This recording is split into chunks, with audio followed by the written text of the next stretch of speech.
head coach Ian Foster and captain Sam Kane. We'll go straight to the first question here on the front row. Congratulations to both you guys. I know how proud you are to wear the jersey and represent our country, Sam. I know how proud you are to coach this team, Ian. Do you realise how happy you have made our country? You've made even the Labour voters happy today. Oh, look, yeah, I think we do realise. When we finish the game and then look up around the crowd, you look out for the people in the All Black jerseys and you see the joy on their faces. You first look out for your family, but then when you do a lap around the stadium and see, people that have made the effort to support us, but we know, the beauty of social media these days is we get to see a lot of the messages, we get to hear a lot of the support. But hey, we'd just like to thank them first and foremost for that support. We feel it, and we're glad we could put a smile on their face Sunday morning back home. Ian, just here.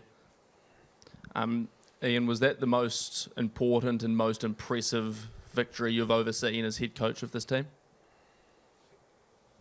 No, you guys keep reminding me South Africa was quite important last year. But I'm pretty happy. Where does this one rank then? Pretty high. You know the answer to that. Look, this is a special day for us. It's we've excuse me, I've lost my voice because it's quite loud in that box. But I think the world's been talking about these two quarterfinals for 12 months, even longer. And I guess our one and the one tomorrow night with France, South Africa is likely to be the same. And I think the massive games, two very proud teams, two teams that you saw them desperate to want it. And sometimes the sweetest victories are when your opponent plays really, really well and tests you to the limit. We didn't want to play Ireland with 2 yellow cards, and Ireland have got a big record of winning big games when the opposition get cards, and they often do get cards when they play Ireland for some remote reason. I'm not sure why, but it's the end of the day, we played a lot of that game with 14 men, and I couldn't be more proud of the effort of Sam and the players, and I thought we looked in control of it, and it felt good.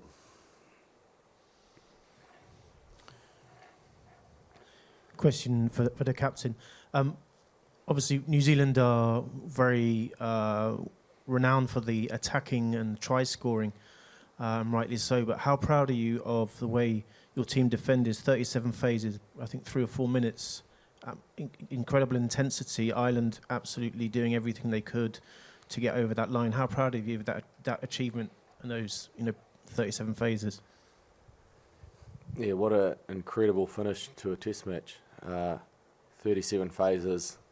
It's almost as long a period to defend that I've heard of or witnessed. The ability for the boys to just keep turning up for each other.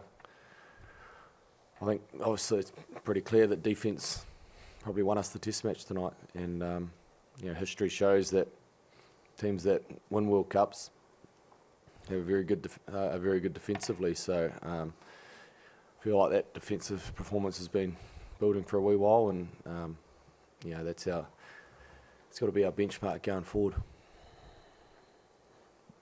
Second row, yeah. Ian, with how much chatter there'd been about the sort of your back row selection and your team selection, how happy were you with how they went tonight and how they sort of justified your faith, and especially the man sitting next to you and Ardie and Shannon? Yeah, we've been pretty clear about, I guess, our strategy for a while. I think sometimes people can forget we've had a number of injuries leading into this tournament that forced us into a few changes early on. But there's no doubt in my mind about the combination we had. I thought, I think Sam's made for these sort of test matches personally. They're tough test matches. He does a great job. I thought Ardie was outstanding again and put his body on the line just about every second breakdown. And Shannon continues to bring a different style to the game. I thought he I thought his legs looked a little bit, he was running on empty a little bit at times. I thought he overchased one where Ireland scored in that first half. But again, the Lucy's played well. And it was a sort of game, a little bit stop-start in the second half, I felt. There weren't a lot of scrums, and it just meant that we were able to keep our combinations intact for deeper into this game than we perhaps planned to. And I just felt the composure of the guys was there, and we were, whilst we had long defensive periods, I still felt we were in control for large parts of that. Ian, well done. Thanks, Andrew. The last stanza of that game, 30-odd phases, what was going through the coaching box? What was going through your mind? How's the heart? I actually felt quite calm, to be honest, because I felt that they were doing a sort of a cut and paste attack, weren't they? They're doing the same sort of things. I thought we were really patient in how we defended it, but they're really efficient with it, and it's hard to get that little, to get your nose in to try to win the ball. And so we were hunting and searching for it all the time, but they were good enough to keep us out. But in the meantime, we didn't lose patience, and that's the pleasing part. But and we've discussed that as a group. I thought between Scott McLeod and with Joe helping him on the defence side, I think we've been just building our system really for today, and about how we wanted to defend. And there'll be some areas we've got to get a little bit better, but we're making some strides in that space. So I was delighted, and clearly that one mistake in the game can go the other way at that point, but they were under as much pressure as us, and we held tough. And let's just say, haven't been to a World Cup that you haven't had a game like that. You go to the 2015, the semi-final against South Africa, we had to do exactly the same. So that's what World Cups are about, is games like this, and you just got to roll your sleeves up and trust what you do.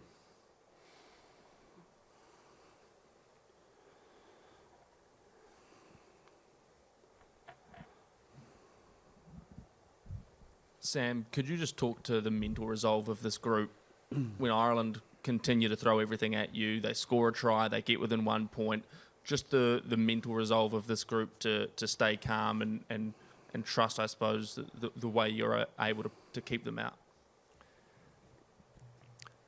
I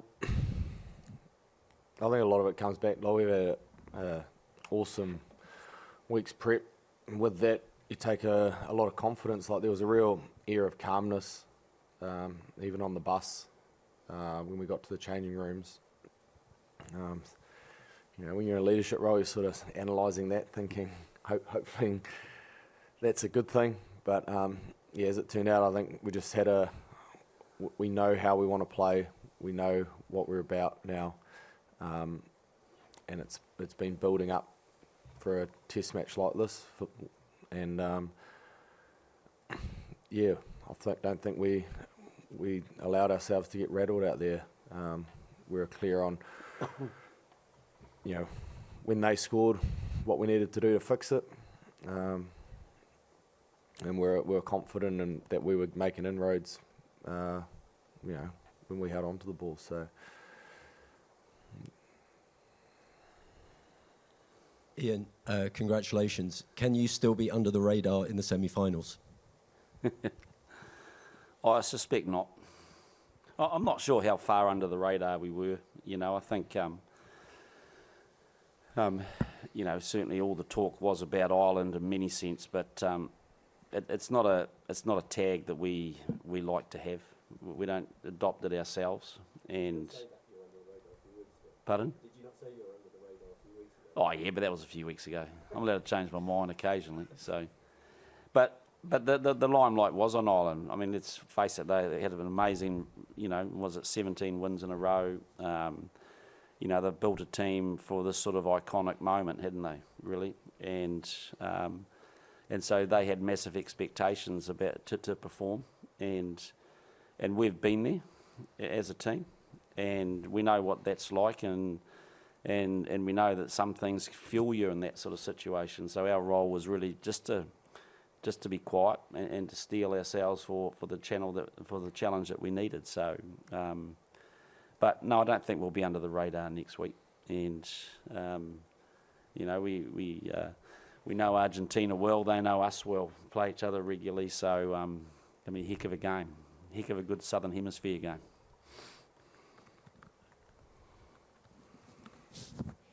Hi Ian, just building on that. Sorry, just here. Hi Sorry. Ian. You kind of touched on it now already, but just what do you expect from Argentina? Obviously, you've kind of been shocked by them in the past. Yeah, I saw a lot of that game. They're tough, Argentina, and when they're in the house and play that physical game, they're tough. But that's about 2 sentences that I'll say about them, and the rest we'll save for the next few days, because I'm still a little bit in the victory over Ireland, to be fair.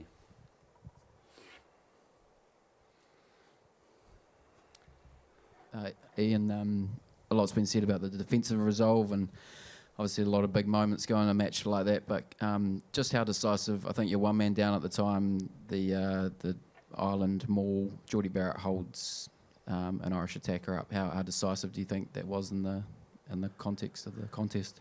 Oh, look, I think, they peeled away. They took a punch. You see that nowadays when you go for the goal, you've got to be really clear. And, I think Geordie had a role to do, and he did that role really well. So, it wasn't by chance. But, I thought it capped off a really strong game for him. I think so. It was a big moment. I thought the other big moment for me was when we were under a bit of pressure. We had a defensive line out and scored 80 metres up the park.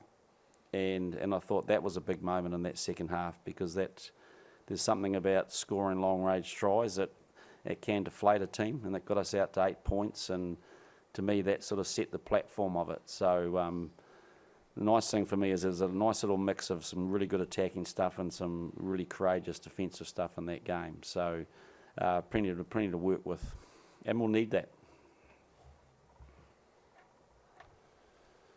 Sam, well done tonight.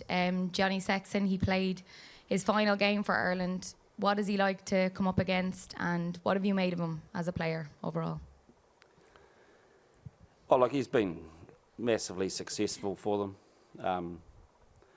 It's hard to say too much about other players, because if we hadn't won, then we had a number of iconic players that we'd be sort of saying goodbye to. So, World Cups are really about the result and getting what you want. When it comes to, I know they'll have a few other players probably that are finishing. I know they would have targeted this tournament big for those guys. And look, we know how much it hurts when they don't get what they want. So it'll be, but they'll reflect on their careers. Johnny will be one and reflect on a great career that he's done with Ireland and done them very, very proud. Yeah, look, he's been outstanding for Ireland for a very long time. I think as long as I've been playing Ireland, he's been there. And he's obviously very good at taking the ball to the line, his decision making, and he sort of directs that team and steers them around and does an outstanding job. So, the fact that he's been able to play at the top level for so long is an absolute testament to him and his character, without knowing him too well personally. But anyone who's able to do that, it says a heck of a lot about them, because we all know once you play a test match how much goes into each one. So congratulations Johnny on an outstanding career. Sam, a question from me. Last year you received a bit of trash talk from Peter O'Mahony, something to do with Richie McCaw in Wellington, and I was just wondering, was that any motivation for you building up to this, and also what were you saying to your players during the game when there was so much adversity, a couple of yellow cards against you and stuff like that? No motivation from that. I think, look, we know they've got a few players that like to get a bit, sort of try to get under your skin, I suppose, with tactics like that. And, we went into the game knowing that they were going to be like that, but really focused, consciously focused on just sticking to our jobs and worrying about executing our stuff.